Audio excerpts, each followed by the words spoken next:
Let's say, for example, they really want to leave. The leaving of this employee will leave a empty spot in our team. How can we deal with this in situation? Because it might be one of the top people, and we want to make sure that the team doesn't suffer a big crush or a big, I don't know, failure. So that's a challenging situation, especially if the leader or the organization doesn't have a backup plan.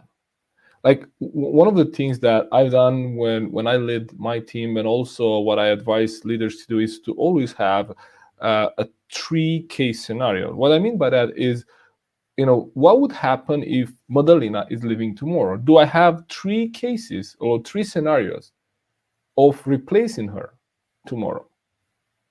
And especially, one of the principles I really love about leadership and working with people is the 80-20 principle, or the PERT principle, especially when this is applied to teams, right? So what we said is that you as a leader, you need to know what are your top 20 people, that top 20% people, that if they leave or start working against you, it will have a huge impact on your team and your team performance, right? So when we look at 80-20, so if you have a team of 10 people, 2 out of those 10 would be those key employees that we're talking about right now. The question is, what do we do when they leave? Like, let me give you what we could do before they leave so they don't leave, right? Because if they leave, then we should put in place one of those scenarios. So if we had already a scenario in place that we have people which could take their role, we could split that person's responsibility, among 2 or 3 people, right?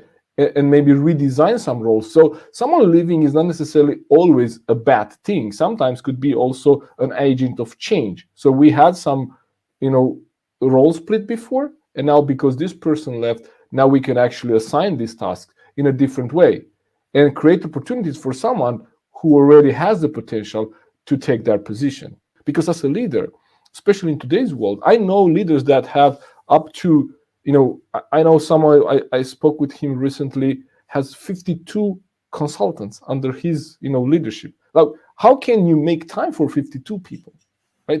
That's huge, right? Exactly. So that's where this principle comes into place.